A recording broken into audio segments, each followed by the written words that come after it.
Ben 10 විශ්වය තුළ මේ වෙනකොට ක්ලාසිකල් සීරීස් එක, ඒ වගේම Alien Force, Ultimate Alien, ඒ වගේම Omniverse වගේ සීරීස් තුනේ নানা ප්‍රකාර aliensලා ඉන්ට්‍රොඩියුස් කරලා තියෙනවා. ඉතින් මේ අතරින් අපි අමතක කරන්න බැරි චරිත කීපයක් ඉන්නවා. Big Chill කියාවි, Echo කියාවි, තව ඉන්නවා নানা ප්‍රකාර aliens සෙට් එකක්. ඉතින් මේ අතරින් පවර්ෆුල්ම alien කවුද කියලා අහුවොත් ගොඩක් අයගේ උත්තරේ උනේ Alien X.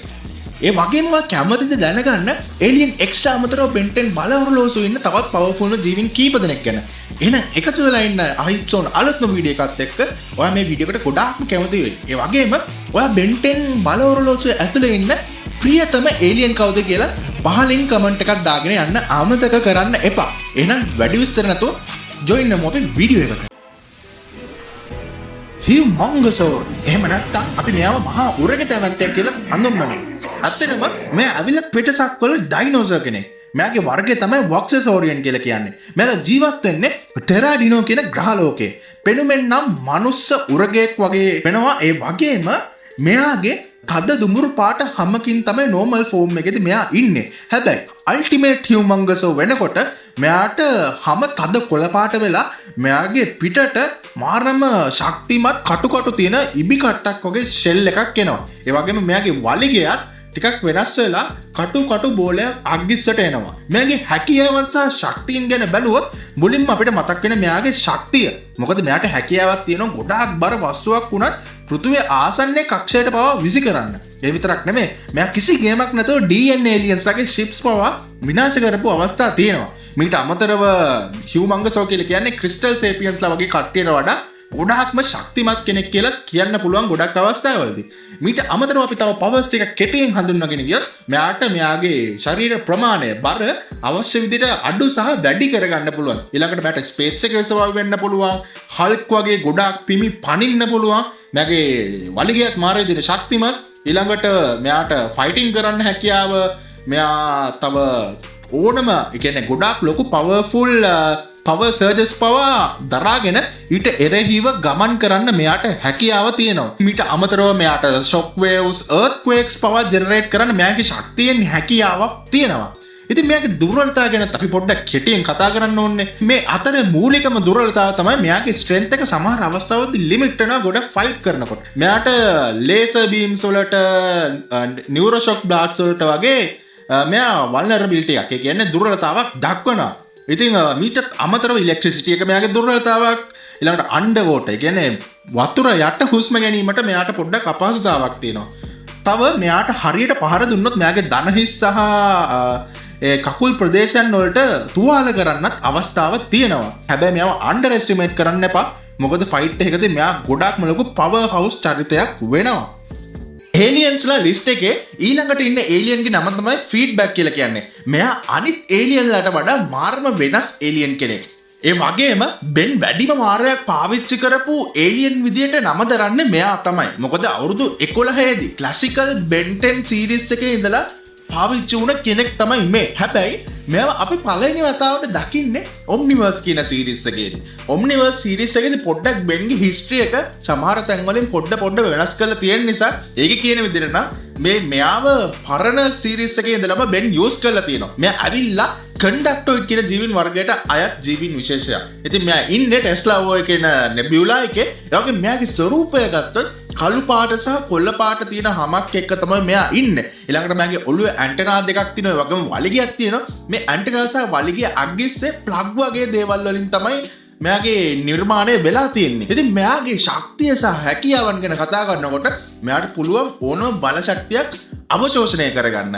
ඉතින් මෙයා මේකට අර ප්ලග් වගේ දේවල් යූස් කරනවා. ඒ වගේම ඊළඟට මේ ප්ලග් වලින් උරා ගන්න මේ බල ශක්තිය මෙයාට පුළුවන් ආපස්සට මේ අර ප්ලග් වගේ තියෙන දේවල් වලින්ම රීඩිරෙක්ට් කරලා ප්‍රහාරයක් විදිහට දියත් කරන්න. ඊළඟට මෙයාට මේ එනර්ජි එක ස්ටෝරේජ් කරගෙන ඉන්න හැකියාව තියෙනවා.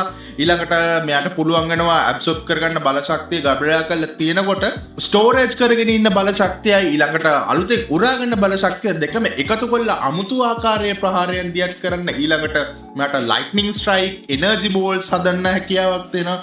ඊළඟට මෙයාට ඉලෙක්ට්‍රික් එක්ස්ප්ලෝෂන්ස්, ඒ කියන්නේ විද්‍යුත් පිපිරීම් වගේ දේවල් කරන්න මෙයාට හැකියාවක් තියෙනවා. මෙයා සාමාන්‍යයෙන් විද්‍යුත ඒ වගේ පැත්තට ඉන්දියට මෙයාගේ ශක්තිය අපිට නොසලකා හරින්න බෑ. ඒ වගේම මෙයා මාර ස්පීඩ් ඒ වගේම මෙයාට ගොඩක් ලොකු පිමි පනින්න පුළුවන්. ඉතින් මේ නිසාම මෙයා මාරම ඩයිනමික් සුපර් හීරෝ කෙනෙක් වෙනවා බෙන්ගේ ඒලියන් ලිස්ට් එකේ. ඉතින් මීට අමතරව මෙයාගේ අපි දුර්වලතා ගැන පොඩ්ඩක් කතා කරොත් මෙයාව සරින් සරයට මෙයාට පව එක ලැබෙන මෙයාව චාර්ජ් කරගන්න වෙනවා. මොකද මෙයාට පව එක නැතුව ගොඩක් වෙලාවට සටන් කරන්න අමාරුයි. ඊළඟට මෙයාගේ ඇන්ටෙනා දෙක නිසා මේ ගොඩක් සතුරුන්ට මෙයාව ඇන්ටෙනා දෙකෙන් හදලා උස්සලා පොළවේ ගහන්න පුළුවන් අවස්ථාවක් තියෙනවා. ඒ වගේම මෙයාගේ ඉලෙක්ට්‍රික් බ්ලාස්ට් ඒව සමහර වෙලාවට මෙයාට පාලනය කරගන්න අමාරු වෙනවා. ඒවයි පව එක වැඩිකම නිසා. ඉතින් බේසිකලි මෙන්න මෙයා ගැන කතා කරන්න තියෙන මූලිකම කරුණු ටික තමයි ඔය. අල්ටිමේට් ඒලියන් බලපු කෙනෙක්ට නම් ඊළඟට අපි කතා කරන්න ඉන්න ඒලියන් හරිම සුපුරුදු ඒලියන් කෙනෙක්. මේ තමයි ක්ලොක්වර්ක් කියලා කියන්නේ. මෙයා මල්ටිවර්ස් එක දෙපාරක් විතර සතුරන්ගෙන් බේරගත්තා කියලා කිව්වොත් තා පිළිගන්නවද? ඔව්. මොකද මෙයාට තියෙන හැකියාව තමයි කාලයත් එක්ක සෙල්ලම් කරන එක. ඉතින් මෙයා පෙනුමෙන් නම් ටිකක් රොබෝ කෙනෙක් වගේ, ඒ වගේම මෙයාගේ ඔළුවේ දති වගේ තියෙනවා. ඊළඟට කොළ පාට වෙන රවුමක් මැදින් තමයි මෙයාගේ ටයිම් රේස් යවන්නේ. ඉතින් වැඩි කතා බහක් නැතුව මෙයාගේ වර්ගය ගැන අපි කතා කරොත් මෙයා ක්‍රෝනෝසේපියන් කියන වර්ගයට අයත් වෙන ජීවියෙක්. ඉතින් මෙයාගේ පවර්ස් ගැන පොඩ්ඩක් අපි කතා කරනකොට මුලින්ම අපිට කතා කරන්න වෙන්නේ මෙයා යවන ටයිම් රේස්. ඒ කියන්නේ කාල කිරණ ගැන. ක්ලොක්වර්ක්ට හැකියාවක් තියෙනවා. එයාගේ පපුවේ කොළ පාට රවුමෙන් වගේම අත්වලින් කොළ පාට කාල කිරණයක් විහිදුවන්න. මේකෙන් පුළුවන් මෙයාට වෙන කාලෙකින් ආව කෙනෙක්ව ඒ කාලෙටම යවන්න යම්කිසි වස්තුවක් හෝ ජීවියෙක්ගේ තියෙන මේ ජීවි කාලය ඉක්මනටම ගත කරවලා එයාට දුවිල්ලක් බවට පත් කරන්නත් පුළුවන්. ඊළඟට කාල අවකාශයෙන් මැකිලා ගිය කෙනෙක්ව ආයෙව ගෙන්නන්න පුළුවන්. ඊළඟට අදාළ අයව අදාළ ටයිම් ලයින්ස් වලට යවන්නත් මෙයාට හැකියාව තියෙනවා. ක්ලොක්වර්ක්ට හැකියාවක් තියෙනවා යම්කිසි ස්ථානයක යම්කිසි කාලයක් ඇතුළත සිදුවුණු සිදුවීමක් ප්‍රොජෙක්ට් කරන්න. ඒ කියන්නේ නිකන් හොලෝග්‍රෑම් එකකින් වගේ එළියට දාන්න. ඒ වගේම මෙයාට එන්හාන්ස් පවර් ශක්තියක් තියෙනවා. නෑ SMS ශක්තියක් තියෙන කෙනෙක් නෙමෙයි. ඊළඟට ස්පේස් එකේ සර්වයිව් වෙන්න පුළුවන්. ඒ වගේ ගොඩාක් දේවල් මෙයාට කරන්න පුළුවන්. ඒ වගේම මෙයාට ටයිම් ට්‍රැවල් කරන්නත් හැකියාව තියෙනවා. නමුත් Ben 10 මේ දේ සඳහා ලොකුවට පුහුණු වීමක් නම් වෙලා නැහැ. ඉතින් මෙයාගේ දුර්වලකම් ගැන පොඩ්ඩක් අපි කතා කරොත් මෙයාට ගොඩක් වෙලා ක්‍රියාශීලී විදිහට ඉන්න බෑ. දුවන්න කියන්න බෑ. අපි ඔමිනිවර්ස් එකේ දැක්කන මෙයාට දුවන්න කියන ලොකුවට අමාරුයි. ඒ වගේම අර ෆීඩ්බැක් එක තිබුණා වගේ මෙයාට තියෙනවා සිද්ධියක්. මෙයාගේ ටයිම් රේස් ගොඩක් වෙලාවට out of control වෙනවා. ඉතින් මේ පවර් එක out of control වෙනකොට වටේ ඉන්න අයට දෙන්න තියෙන හානිය ගොඩක්ම වැඩි. ඉතින් මෙන්න මේව තමයි ප්‍රධාන වශයෙන් ක්ලොක්වර්ක්ට තියෙන දුර්වලතා. හැබැයි කිසිම අවස්ථාවක මෙයාව අවතක්සේරු කරන්න නම් එපා. ෆීඩ්බැක් සහ මෙයා කියන්නේ Ben 10 ගේ ඔරලෝසුව තුල ඉන්න ගොඩක්ම පවර්ෆුල් ජීවීන් දෙන්නෙක්. Ben 10 ගේ පවර්ෆුල්ම ඒලියන් කියලා කියනකොට ගොඩක් අයට මතක් වෙන්නේ ඒලියන් X උනාට තවත් ඒලියන් කෙනෙක් ඉන්නවා ඔයාට අමතක කරන්න බැරිම. මෙයාගේ නම තමයි ඇටොමික්ස්. ඇටොමික්ස් කියන්නේ පට්ටම මිස්ටීරියස් චරිතයක්. මොකද මෙයාගේ ජීවීන්ගේ වර්ගය මොකක්ද? ඊළඟට මෙයා ඉන්න ග්‍රහ ලෝකය මොකක්ද? මේ කියන කාරණා හැම දෙයක්ම ගැන කිසිම සඳහනක් නැහැ තාම. හැබැයි මෙයා අපිට මුලින්ම හම්බෙන්නේ ඇල්බීඩෝ එක තියෙන සටනකදී. මේකෙදී මෙයා ඇල්බීඩෝට මාරම ගේමක් දීලා මාරම විදිහට මෙයා පරාද කරන්න සමත් වෙනවා.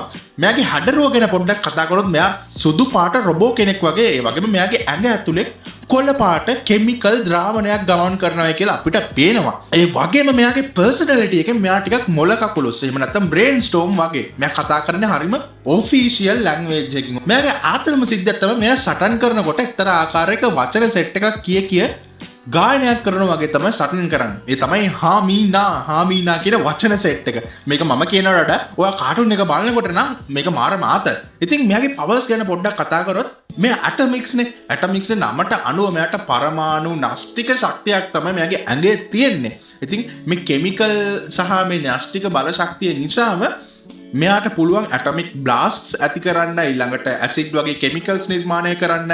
ඒ වගේම මෙයාගේ පංචස් එහෙම තියෙනවා, නියුක්ලියර් පංච් කියලා, නියුක්ලියර් කික් කියලා මෙයාට හැකියාවක් තියෙනවා. මේ පංච් සහ කියන්නේ මේ පහර දීම් වලදී මෙයාගෙන් පිටවන ශක්තිය නිකන් මාරම ශක්තියක්. මේ පංච් එකක් කෑවොත් නිකන් අර ගොඩ්සිලාගෙන් කනේ පාරක් කෑවා වගේ සීන් එකක් තමයි වෙන්නේ.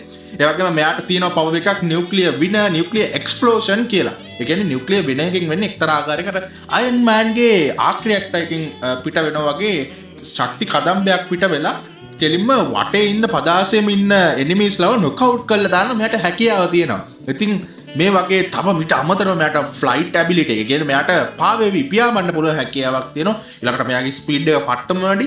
ඒ වගේම ස්පේස් එකේ සර්වයිව් වෙන්න. ඒ වගේම මෙයාට තාප ශක්තිය නිර්මාණය කළා ගැමාරේ ප්‍රහාර දීම වගේ දේවල් කරන්න පුළුවන්. මෙයාගේ ශක්තිය ඔයාලට අවතක්සේරු කරන්න නම් බෑ කිසිසේත්ම. මෙයාගේ දුර්වලකම් ගැන පොඩ්ඩක් කතා කරනකොට ඔයා ශක්තිය ගැන කතා කරනකොට දැක්කම මෙයාට තියෙන එසේම ශක්තියක් නෙවෙයි කියලා. හැබැයි මේ ශක්තිය යූස් කරනකොට කැච් එකක් තියෙනවා. ඒ තමයි මෙයාගේ පවර්ස් යූස් කරනකොට ටිකෙන් ටික මෙයා මහන්සියට පත් වෙනවා. ඒ කියන්නේ මෙයාගේ ස්ටැමිනා එක ලිමිට් වෙනවා නිකන් ගොඩ්සිලාගේ වගේ. ඉතින් අන්න ඒක තමයි මෙයාට තියෙන එකම දුර්වලතාව. පිළිගන්න පුළුවන් දාට. ඔව්. ඇත්තටම කිව්වොත් මෙන්න මේ කාරණාව නිසා තමයි මෙයා මාරම පවර්ෆුල් ජීවියෙක් බවට පත් වෙන්නේ. ඉතින් ඔයා මේ අතරින් මේ මම නම් කරපු ඒලියන් සෙට් එක අතරින් ප්‍රියතම ඒලියන් සහ වා හිතන විදියට පවර්ෆුල්ම ඒලියන් කවුද කියලා පහලින් කමෙන්ට් එකක් දාගෙන යන්න අමතක කරන්න එපා. තවත් බෙන්ටන් වීඩියෝ එකක් ඕන නම් මොකක්ද මාතෘකාව වාට ඕන බෙන්ටන් වීඩියෝ එක එකක් කමෙන්ට් කරන්න. අපි තවත් වීඩියෝ එකකින් හම්බ වෙනකන් subscribe කරන්න අපිව stay safe stay high